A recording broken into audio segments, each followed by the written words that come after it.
मैं राजेश रतन भारद्वाज, मुख्य सलाहकार हिमाचल प्रांतीय सभा, जो कि 1982 से चल रही है। और मैं यहाँ तक मेरा मानना है कि जितने भी लोग बाहर रहते हैं, खासकर पंजाब में, तो सबसे पुरानी सभा है ये 1982 से चल रही है, जिसमें हमारे बुजुर्गों का बहुत बड़ा योगदान रहा, बड़ों का बहुत बड़ा योगदान रहा। आपके सामने आप जहाँ अब आप पहुँचे हो, ये हमारी 500 गज में यहाँ पर एक हमारा मंदिर चल रहा है, जो कि राधा कृष्ण मंदिर ट्रस्ट के नाम से चल रहा है। और हिमाचल प्रांतीय सभा जो पूरे पंजाब में काम करती है, उनका भी ऑफिस यहाँ पर है। उसके साथ साथ हमारे काफ़ी मंडल जो हैं वो यहाँ पर लुधियाना में चल रहे हैं। लेकिन आज का जो हमारा मुद्दा था वो बिल्कुल क्लियर है, जो कि हमने एक कार्यक्रम रखा है 5 अप्रैल 2026 का एक कार्यक्रम, जो कि हिमाचल प्रांतीय सभा की तरफ से हिमाचल सांस्कृतिक कार्यक्रम, जिसकी कुछ रूपरेखाएं मैं आपको बताना चाहता हूं, जिसमें वहां से गायक आएंगे और जो कि विश्व प्रसिद्ध गायक जो भारद्वाज जी हैं, ईशांत भारद्वाज जी, वो उस दिन यहाँ पर पहुँच रहे हैं। तो मेरा ये साथ साथ निवेदन भी रहेगा पूरे हिमाचल वासियों से भी और अन्य मेरे मित्रगण से भी कि उस कार्यक्रम में आएँ और कार्यक्रम की शोभा को बढ़ाएँ। और उसी के साथ साथ, जैसे आप बड़ी अच्छी तरह जानते हो कि हिमाचल के अंदर एक धाम का कार्यक्रम रखा जाता है, जिसका एक अलग ही आनंद होता है। चाहे अगर आप देखें कि 5 स्टार होटल हों, जो भी हों, लेकिन वहाँ पर हमारे जो देवभूमि के लोग हैं वो इतना अच्छा आनंद नहीं ले पाते हैं जितना आनंद उस धाम को प्राप्त करने के बाद वो लेते हैं। तो ऐसे हमारे कार्यक्रम रहते हैं। और बड़ी खुशी की बात है कि जो ये संस्था है इतनी पुरानी चल रही है। देखिए, जो संस्था जितनी पुरानी चलती है, इसका मतलब उसमें तालमेल उतना ही अच्छा होता है। तो यही मेरा संदेश है कि आप ये हमारा संदेश जो है वो घर घर तक पहुंचाएं। और ख़ासकर जो आप मीडिया यहाँ पर पहुंचा है, हम आपका भी तहे दिल से यहाँ पर पहुंचने पे हार्दिक अभिनंदन एवं स्वागत करते हैं। कुछ कार्रवाई जो है वो पाई जा रही हैं, हमारे जो बड़े हैं वो उनके बारे में आपको जानकारी देंगे। एक अन्य मुद्दा भी है जिसमें जो भी व्यक्ति गलत गतिविधियों में पाया जाता है, क्योंकि अभी अभी हमारे बीच में इस संस्था के प्रधान श्री अनिल ठाकर जी को बनाया गया है। संस्थापक जी कश्मीर सिंह पटियाल जी हैं, चेयरमैन जी हमारे साथ बैठे हुए हैं। तो ये अपने इस संस्था के बारे में हमसे भी ज़्यादा जानकारी दे सकते हैं, क्योंकि ये 1978 से कुछ हमारे जो बड़े हैं इस संस्था से जुड़े हुए हैं। इसमें राजकुमार जी हैं, शर्मा जी हैं, मनोहर शास्त्री जी हैं, हाँ जी, हमारे महासचिव हैं अमित डोगरा जी हैं।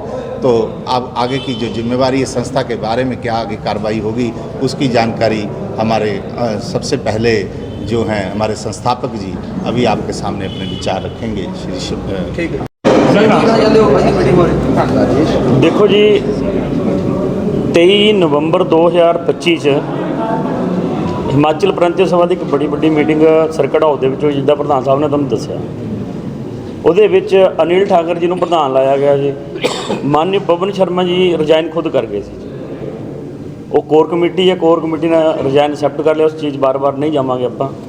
ਹੁਣ ਉਹ ਕਹਿੰਦੇ ਆ ਜੀ ਕਿ मैं किसी मंडल को 2 साल ਲਈ नियुक्त करता। आह संस्था का सर्टिफिकेट है जी, तुम जरा कैमरा इतने मारियो, ठीक है जी। आह संस्था के मैंबरों की लिस्ट है जी। मैं तुहानूं कल्ले का पढ़ के नाम सुना दिंदा जी। ਉਹਦੇ ਵਿੱਚ डिंपल राणा जी साडे चीफ पैटर्नर है जी। श्री करमचंद जी साडे चेयरमैन है जी। सुरेश कुमार शर्मा जी वाइस चेयरमैन है जी। कश्मीर सिंह पटियाल जी वाइस चेयरमैन है जी। अनिल कुमार जी ठाकर साहब साडे प्रधान है जी। ध्यान सिंह जी वाइस प्रेजिडेंट है जी।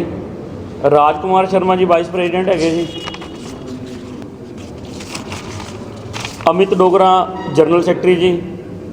मनोहर शर्मा जी सैकटरी है जी। रूप सिंह राणा जी कैशियर है जी। तो राजेश जी साडे चीफ एडवाइज़र है। आ तुसीं कैमरा इत्ते भी मार लो जी। आप तुहानूं ये कर देने जी। आ गौरमेंट के साइन स्टैंप सारा कुछ लग्या हुआ है जी।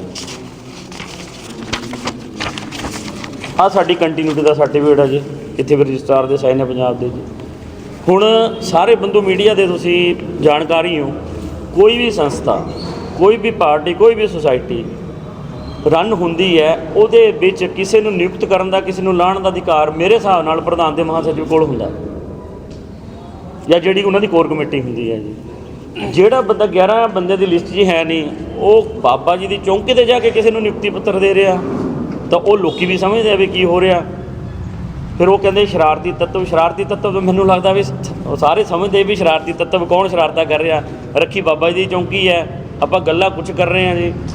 ਸੋ ਪ੍ਰਧਾਨ ਸਾਹਿਬ ਨੇ ਬੜੇ ਕੜੇ ਸ਼ਬਦਾਂ 'ਚ ਕਹਿਤਾ ਜੀ ਕਿ ਜਿਹੜਾ ਵੀ ਬੰਦਾ ਹਿਮਾਚਲ ਪ੍ਰਾਂਤੀ ਸਭਾ ਰਜਿਸਟਰਡ 315 ਦਾ ਜਿਹਨਾਂ ਨਾਮ ਯੂਜ਼ ਕਰਨਾ ਹੈ, ਉਹ ਸਾਡੇ ਨਾਲ ਤਾਲਮੇਲ ਬਣਾ ਕੇ ਚੱਲੇਗਾ, ਜੀ ਸਦਕੇ ਕਰੇ, ਸਾਨੂੰ ਕੋਈ ਕਿਸੇ ਨਾਲ ਓਬਜੈਕਸ਼ਨ ਨਹੀਂ ਹੈਗਾ।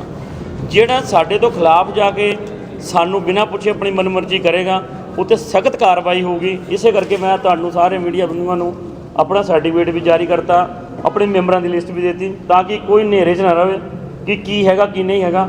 ਸੱਚਾਈ ਸਾਰਿਆਂ ਦੇ ਸਾਹਮਣੇ ਆਉਣੀ ਚਾਹੀਦੀ। ਧੰਨਵਾਦ। ਇਹ ਸੰਸਥਾ 1978 ਤੋਂ ਚੱਲ ਰਹੀ ਹੈ। ਚੱਲ ਤਾਂ ਉਸ ਤੋਂ ਪਹਿਲੇ ਵੀ ਰਹੀ, ਲੇਕਿਨ ਥੋੜ੍ਹਾ ਜਿਹਾ ਕਿਸੇ ਕਾਰਨ ਥੋੜ੍ਹੀ ਜਿਹੀ ਡਿਲੇ ਹੋ ਗਈ ਸੀਗੀ। ਫਿਰ 1978 ਤੋਂ ਦੁਬਾਰਾ ਐਕਟਿਵ ਹੋਈ ਹੈ। 1978 ਤੋਂ ਮੈਂ ਜੁੜਿਆ ਹੋਇਆ ਇਹਦੇ ਨਾਲ, ਅਤੇ ਉਹਦੇ ਵਿੱਚ ਫਿਰ ਉਸ ਤੋਂ ਬਾਅਦ ਪਵਨ ਸ਼ਰਮਾ ਜੀ ਨੂੰ 2000 ਦੇ ਵਿੱਚ ਆਪਾਂ ਪ੍ਰਧਾਨ ਬਣਾ ਦਿੱਤਾ। ਉਸ ਤੋਂ ਬਾਅਦ ਉਹ ਕੁਛ ਐਸੀਆਂ ਗਤੀਵਿਧੀਆਂ ਉਹਨਾਂ ਦੀਆਂ ਵਿੱਚ ਚੱਲਦੀਆਂ ਰਹੀਆਂ, ਜਿਹਦੇ ਵਿੱਚ ਆਪਾਂ ਉਹਨਾਂ ਨੇ ਸ਼ਾਇਦ ਨਾਰਾਜ਼ ਹੋ ਕੇ ਜਾਂ ਕੁਛ ਸਮਝ ਕੇ ਉਹਨਾਂ ਨੇ ਰਿਜ਼ਾਈਨ ਕਰਤਾ। ਰਿਜ਼ਾਈਨ ਕਰਨ ਤੋਂ ਬਾਅਦ ਆਪਾਂ ਅਨਿਲ ਠਾਕੁਰ ਜੀ ਨੂੰ ਪ੍ਰਧਾਨ ਬਣਾ ਦਿੱਤਾ ਗਿਆ, ਅਤੇ ਉਸ ਤੋਂ ਬਾਅਦ ਵੀ ਫਿਰ ਉਹਨਾਂ ਨੇ ਆਪਣੀਆਂ ਗਤੀਵਿਧੀਆਂ ਬੰਦ ਨਹੀਂ ਕੀਤੀਆਂ। ਇਸ ਕਰਕੇ ਸਾਨੂੰ ਦੁਬਾਰਾ ਪ੍ਰੈਸ ਦੇ ਸਾਹਮਣੇ ਆਉਣਾ ਪਿਆ ਵੀ ਆਪਣੀਆਂ ਗਤੀਵਿਧੀਆਂ ਨੂੰ ਬੰਦ ਕਰੋ। ਤੁਹਾਡਾ ਸੰਸਥਾ ਨਾਲ ਸਾਡਾ ਕੋਈ ਮਤਲਬ ਨਹੀਂ ਹੈ, ਤੁਸੀਂ ਰਿਜ਼ਾਈਨ ਕਰ ਚੁੱਕੇ ਹੋ, ਅਸੀਂ ਪ੍ਰਧਾਨ ਨਵਾਂ ਬਣਾ ਚੁੱਕੇ ਹੋਏ ਹਾਂ।